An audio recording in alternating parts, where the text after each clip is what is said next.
چطور با رصد و بررسی تراکنش‌های بزرگان بازار کریپتو تریدهای موفق‌تری داشته باشید؟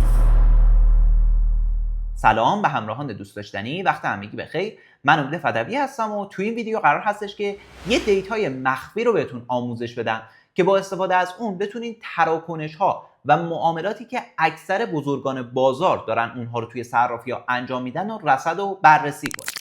برای این موضوع ما از دیتای سایتی به اسم کوینگلس استفاده میکنیم. الانی که من دارم این ویدیو رو براتون ضبط میکنم، این دیتا به شکل کاملا رایگان در اختیار شماها هستش. هیچ هزینه‌ای لازم نیستش که برای اون پرداخت بکنید. پس بهتون توصیه میکنم تا فرصت هست ازش استفاده بکنید، چون ممکنه ظرف چند ماه آینده یا چند سال آینده دیگه یه همچین دیتای نابی رو به شکل رایگان نتونیم ازش استفاده کنیم و لازم باشه که برای اون هزینه‌ای رو پرداخت کنیم. پس بدون فوت وقت وارد تصویر بشیم و این دیتا رو بررسی کنیم. دیتایی که دارم ازش صحبت میکنم دیتایی به اسم لیکویدیشن هیت مپ که شما میتونید داخل سایت coinglass.com زمانی که وارد میشین از این قسمت بالا بهش دسترسی داشته باشین. همونجور که توی تصویر هم مشاهده میکنید، اینجا نمودار قیمتی بیت کوین رو داره بهمون نمایش میده. این خطایی هم که داخل این تصویر دارین مشاهده میکنید در واقع داره به ما میگه که حجم نقدینگی و معاملاتی که به شکل فیوچرز توی صرافی ها الان قرار داره به چه صورتی هستش. توی این قسمت اومده یه راهنمایی هم در اختیارمون قرار داده. گفته که هر چقدر این رنگی که شما دارین روی نمودار مشاهده میکنین به سمت سبز و از همه مهمتر زرد حرکت بکنه، یعنی نقدینگی و معاملات بیشتری اونجا قرار داره. در واقع این دیتا داره اوردرهایی که همین الان توی صرافی هست رو به ما نمایش میده. اوردرهایی که یه سری از افراد مثل خود من و شما ولی با سرمایه‌های بالاتر اومدن توی صرافی ثبتش کردن. حالا شما از این قسمت بالایی میتونید مشخص بکنین که کدوم جفت ارز توی کدوم صرافی رو بهتون نمایش بده. به شکل دیفالت داره برای صرافی بایننس رو دیتاش رو بهمون نمایش میده برای جفت ارز BTC USDT. همونجور که میدونید بایننس بزرگترین صرافی مارکت هست، بیت کوین هم که بزرگترین ارز دیجیتال این مارکت به حساب میاد. پس وقتی که ما این دیتا رو برای خود بیت کوین مورد بررسی قرار بدیم، یه جورایی میتونیم توی تحلیل های خودمون موفق‌تر عمل بکنیم. چرا؟ در ادامه این رو کاملتر بهتون توضیحش میدم. زمانی که شما این خط‌ها رو دارین مشاهده میکنین، اگر دکمه موس خودتون رو روی هر کدوم از این بخش‌ها بگیرین، دقیق بهتون میگه که توی اون محدوده چه مقدار نقدینگی قرار گرفته.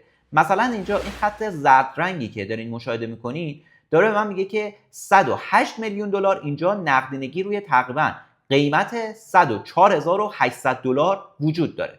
یا مثلا اینجا رو اگر نگاه بکنین داره میگه که روی قیمت 105000 تقریبا 965 96 میلیون دلار نقدینگی وجود داره. حالا این دیتا رو چطور میتونیم ازش استفاده بکنیم؟ زمانی که شما دارین تحلیلی انجام میدین، مخصوصا اگر تحلیل و معامله‌ای که دارین انجام میدین از نوع اسکلپ و فست اسکلپ باشه، این دیتا به شدت میتونه بهتون کمک بکنه. چون اگر یه ناحیه حمایتی یا مقاومتی توی تحلیلتون وجود داره، باید توجه بکنین که اونجاها نقدینگی زیادی ترجیحاً وجود نداشته باشه. چرا؟ چون تجربه نشون داده که توی بازار کریپتو دستکاری توی قیمت‌ها به شدت بالا هستش. دستکاری قیمت‌ها زیاد اتفاق میفته.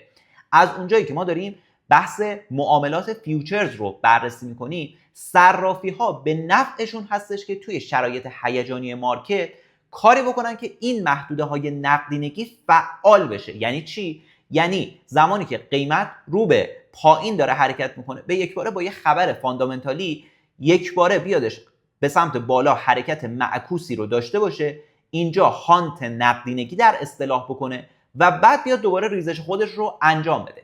اینطوری اکثر معامله‌گرهایی که اومدن توی اون ناحیه حمایتی یا توی اون ناحیه مقاومتی اوردرهای خودشون رو ثبت کردن، در اصطلاح لیکوید میشن، سرمایه خودشون رو داخل صرافی از دست میدن و اینجوری هستش که شما میتونید از این دیتای مهم به نحو احسنی استفاده بکنید. حالا توی این قسمت هم میتونید یه دید کلی‌تر از این شماتیکی که داره بهتون نمایش میده داشته باشید. اگر دقت بکنید این نمودار سمت چپ الان تغییر کرد. عددش زمانی که من روی حالت 3 روزه بودم ماکسیموم عدد 126 رو داشت نشون میداد، ولی زمانی که روی یک هفته میام ماکسیموم عدد، یعنی زمانی که رنگ زرد رو روی این تصویر بهمون نمایش میده، در حالتی هستش که نقدینگی ما به سمت محدوده 150 میلیون دلار رفته باشه. پس اگر میبینید نسبت به تایم هایی که شما اینجا تنظیم میکنید این رنگ ها تغییر میکنه، دلیلش این هستش. مثلا من اگر دوباره بیام روی تایم یک ماهه این رو تنظیمش بکنم، میبینید که حتی نقدینگی هایی در حد 400 میلیون دلار رو اینجا دیگه بهمون نمایش میده که تقریبا توی ناحیه 96,000 دلار بیت کوین ما یه همچین نقدینگی سنگینی رو در حال حاضر داریم. یه چیزی حول و حوش 370 میلیون دلار نقدینگی داریم که احتمال میره که بازارساز بخواد با یه سری خبرها، اگر هم قیمت همچنان روندش سعودی هستش، به یک باره بیاد هانت بکنه این محدوده های نقدینگی رو، مثلا محدوده 100,000 دلار یا محدوده 95 تا 96,000 دلار رو در اصطلاح هانت بکنه و بعد ادامه روند بخواد حرکت خودش رو انجام بده. بارها و بارها توی نمودارهای قیمتی بیت کوین میتونید شما این موضوع رو مشاهده بکنید.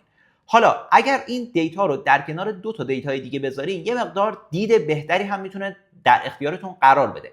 اگر شما از همین قسمت لیکویدیشن وارد گزینه اول بشین، حجم لیکوید شدن هایی که داخل صرافی توی 24 ساعت گذشته اتفاق افتاده رو اینجا بهتون نمایش میده. میبینین که در لحظه خیلی از معامله‌گرها دارن داخل صرافی به شکلی لیکوید میشن که حالا عددهاشون الان کوچیک هست، عدد خیلی بزرگی اینجا لیکوید نشده، در حد چند میلیون دلار طرف لیکوید نشده.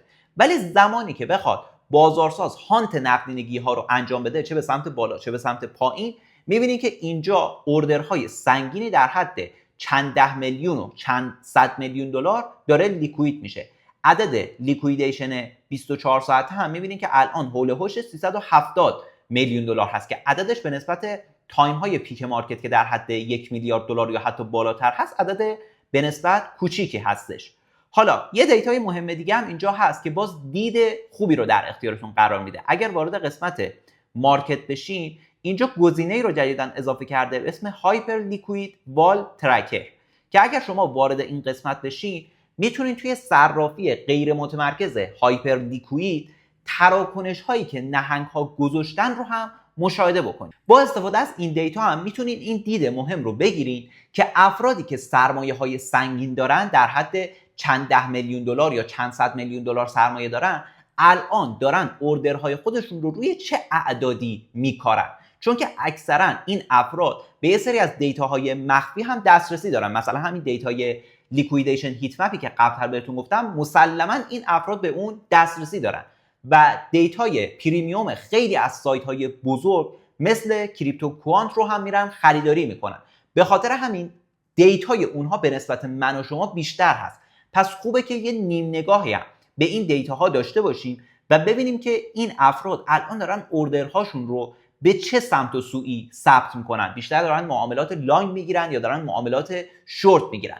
این دیتا رو اگر در کنار دیتای قبلی قرار بدیم که بیشتر حجم معاملات رو داره داخل صرافی‌های متمرکز بهمون نمایش میده، یه دید خوبی میتونیم به دست بیاریم. میتونیم مثلا متوجه بشیم که الان احتمال این که فلان محدوده مقاومتی یا فلان محدوده حمایتی بخواد هانت بشه به شدت بالا هستش. پس اگر من قرار هستش که معامله باز بکنم، بهتره که اینجا دست نگه دارم، یا اگر قرار هستش که معامله باز بکنم، بهتره که بالای این محدوده مقاومتی یا پایین این محدوده حمایتی بیام استابلاز خودم رو به شکلی ثبت بکنم یا چند تا اوردر اینجا ثبت بکنم که از لیکوید شدن یا استاب خوردن من به شکلی جلوگیری بکنه. بهتون توصیه اکید میکنم که از این دیتاهای مهم تا زمانی که رایگان هستش به نحو احسن استفاده بکنید و این دیتا رو در کنار ویدیوهایی که قبلا در ارتباط با مدیریت سرمایه، بحث استراتژی ریسک فری کردن، استراتژی سیو سود گفتم، استفاده بکنید. حواستون باشه که 90 تا 95% معامله‌گرهایی که توی بازار ارز دیجیتال وارد میشن، علیرغم اینکه استراتژی معاملاتی خوبی دارن، تحلیل کردن رو خیلی خوب بلد هستن، ولی به خاطر اینکه یه سری اصول و چارچوب‌ها در ارتباط با مدیریت ریسک، مدیریت سرمایه یا بررسی که همچین دیتاهای آنچینی نابی رو انجام نمیدن، توی تریدهاشون موفق نمیشن.